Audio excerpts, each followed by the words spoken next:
Napikon, Vice ganda lalong inasar si Christy Furman. Kaagad na rumesbak ang veteran showbiz columnist na si Manay Christy Furman sa parinig sa kanya ng unkabogable star na si Vice Ganda sa It's Showtime. Nag-ugat ang pagbibiro ni Vice Ganda at tila panry real talk ni Vice Ganda kay Christy Furman sa isang contestant ng It's Showtime na may pangalang Christy. Nitong November 23, 2023 episode ng It's Showtime, kinumusta ni Vice Ganda ang nasabing contestant at tinanong ito kung ano ang pinagkakaabalahan bukod sa paggawa ng kasinungalingan. "Kamusta ka, Christy? Anong pinagkakaabalahan mo bukod sa paggawa ng kasinungalingan?" pahayag ni Vice Ganda. Kaagad namang bamuelta si Manay Christy Furman sa isang episode ng kanyang show kung saan ipinahayag niyang nagbabalat kayo lamang si Vice Ganda at isa ring mayabang.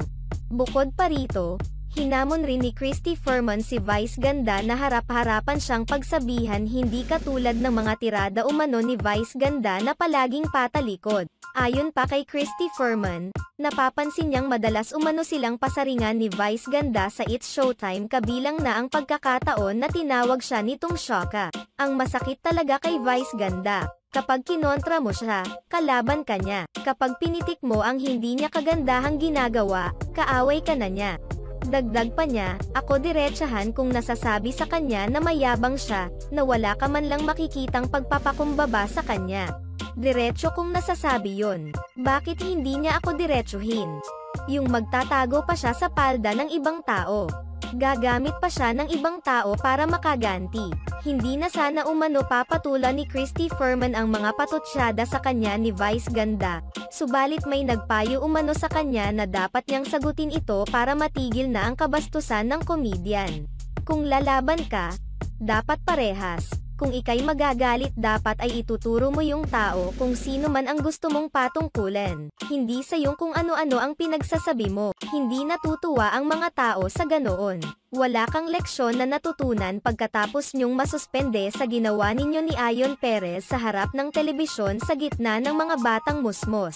Pagpupunto pa ni Manay Christy Furman na wala siyang pagsisinungaling na ginawa. Anong pagsisinungaling doon? Kung iyon ay pagsisinungaling, bakit kinatigan ang aking pagsisinungaling ng MTRCB at pinatawan kayo ng 12 days erang suspension?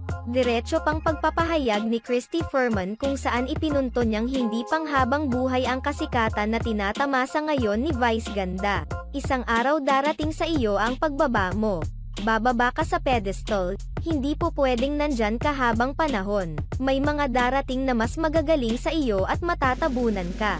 Kami natutuwa na mayroong mga pinagpapalan na katulad mo pero kapag ang hangin ng kayabangan at pagiging palalo ay pumapasok na sa ulo, kinakailos natin yan." Buweltang pambabatikos pa ni Christy Furman, "Vice Ganda, hindi ka tunay na babae. Lalaki ka. Nagpapanggap ka lang na babae." Samantala, tila hindi naman naapektuhan si Vice Ganda sa naging banat ni Christy Furman. Sa isang post ni Vice Ganda sa kanyang Twitter account, makikita ang isang larawan na may katawa-tawang mukha na hinala ng marami na mukha ni Christy Furman. Samantala, narito naman ang ilang mga komento ng mga netizens. "Yung matandang tsismosa na yan, Mimi, nabubuhay na lang sa paggawa ng fake news. Kasinungalingan para makasira at kumita ng pera sa paninira yan."